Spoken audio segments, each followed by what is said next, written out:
E como é que tu enxerga assim, a questão dessas ferramentas virtuais, tanto agora, mas para o pós, né? Quando tudo isso acabar, Sim. como é que tu acha que elas vão existir? Assim?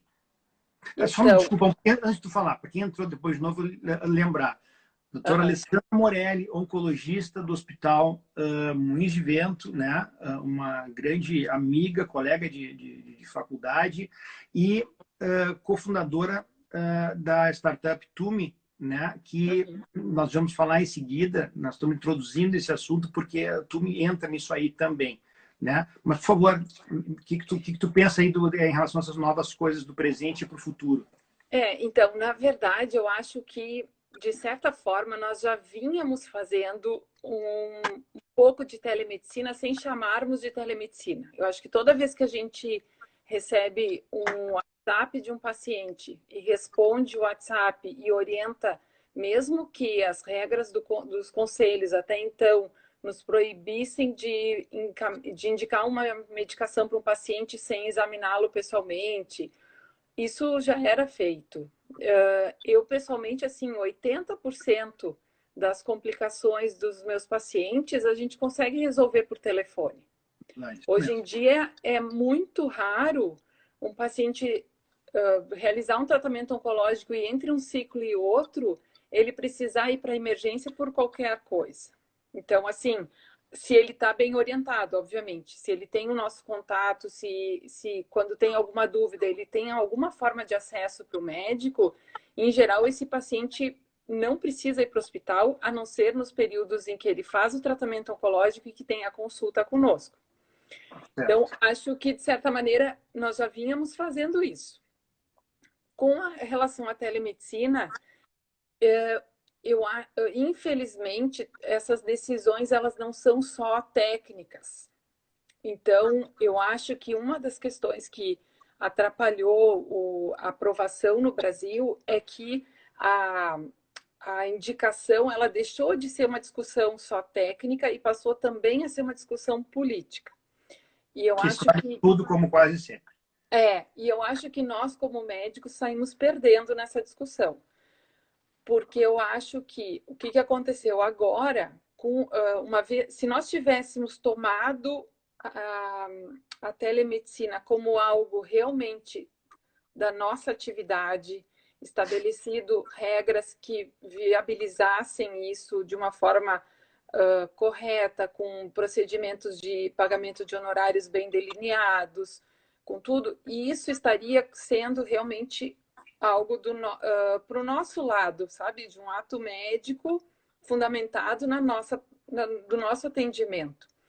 O que aconteceu foi para quem não é da área médica, houve uma grande discussão com os conselhos de medicina que entenderam que isso iria atrapalhar, que poderia causar problemas de diagnóstico errado, de falta de atendimento, que os médicos iriam perder seus empregos, quem tem emprego formal, etc, etc, e acabou não indo adiante até que se discutisse, enfim, ficou para uma discussão secundária.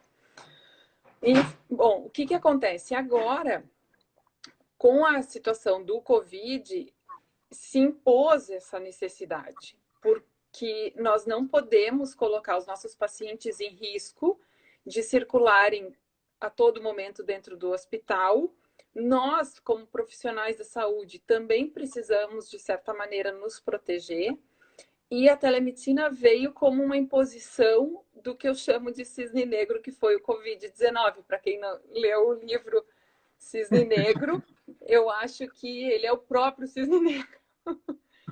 Para quem não sabe, Cisne Negro é um livro agora me falhou a memória o nome do escritor, isso é um absurdo, mas daqui a pouquinho eu lembro e falo, que é uma teoria baseada que explica a estatística do inesperado.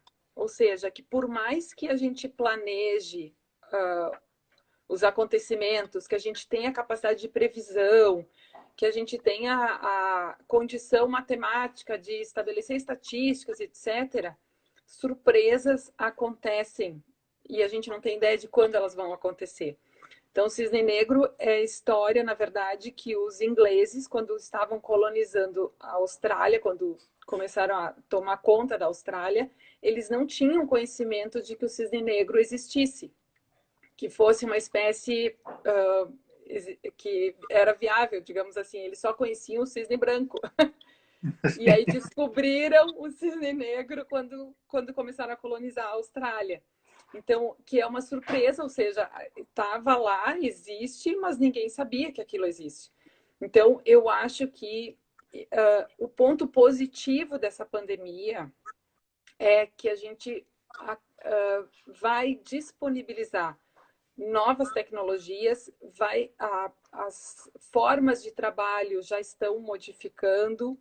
A gente já está percebendo, por exemplo, que grandes corporações que utilizavam grandes prédios, hoje em dia vão provavelmente se readaptar depois da pandemia. Talvez não precisem de tantos espaços físicos, porque as pessoas estão aprendendo a trabalhar de casa. Então, assim, a telemedicina, ela vem, na minha opinião, ela veio para ficar, já estava vindo. Eu acho que isso foi só o gatilho para que acontecesse. Concordo. Obviamente, né, tem muito que se discutir, muito ainda, depois que terminar isso, assim, as regras de pagamento, as regras, enfim, as questões todas. Quais são as plataformas que vão ser liberadas, que vão ser utilizadas. Então, eu vejo o copo cheio. Eu estou olhando o copo cheio, por enquanto.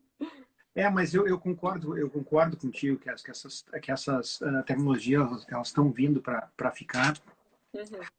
Porque existe, claro que quando houve essa discussão, né, como tu já disseste, essa discussão ela foi entrando para um outro caminho, né? Foi para um caminho de empresas de telemedicina e que poderiam atender todos os pacientes. E quando na verdade nós estamos querendo facilitar a vida dos nossos pacientes, né? Não era para fazer consultas e tal. Era uma questão era uma questão diferente, né? Eu imagino que, às vezes, para uma coisa pequena, né? Muito pequena, às vezes, mostrar um exame para, digo no meu caso, por exemplo, na cardiologia, corrigir um anticoagulante, né? O paciente perde a sua tarde inteira de trabalho, né? No seu escritório, na sua produção pessoal, né? Por algo que pode durar, às vezes, 5, 10 minutos, né? Porque é uma coisa que se repete. Né? E gera gasto para o paciente, que tem estacionamento, deslocamento, né? Riscos, em cidades, em metrópoles que são absolutamente confusas do ponto de vista de trânsito. Eu acho bom ouvir isso, assim, tipo, porque a gente se sente, às vezes, um pouco solitário nesses pensamentos quando a gente pensa em quebra de alguns paradigmas, né? Sim. Ali, deixa eu te perguntar uma coisa. Agora vamos falar da questão do Tume, né?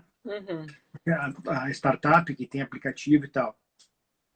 Porque esse foi até foi um dos motivos pelo qual também te convidei para ser a primeira, né? Um dos motivos, né? Para ser a primeira a gente conversar aqui. Porque, assim, a gente vem vendo que há um tempo já...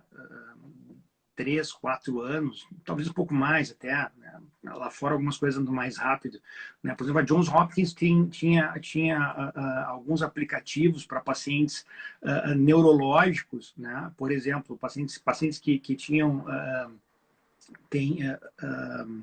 epilepsia, né?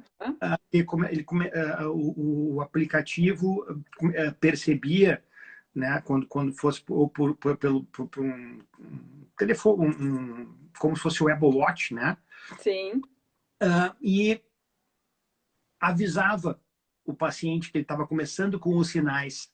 Né? Olha aí, sim, eu ouvi falar desse aplicativo. Sim. E avisava o paciente que ele estava começando a ter as alterações fisiológicas que levaria ele a isso.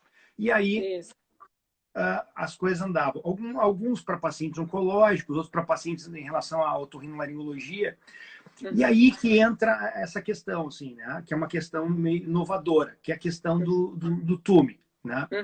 Explicasse o TUME para nós, né? Porque é um negócio, é uma inovação que vem aí já há 2, 3 anos, né? Eu acho que... Isso, a gente começou em 2017.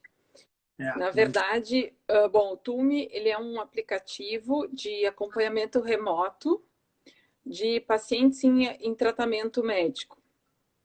Ele começou, TUME, para quem não sabe, é o nome do deus Inca da medicina.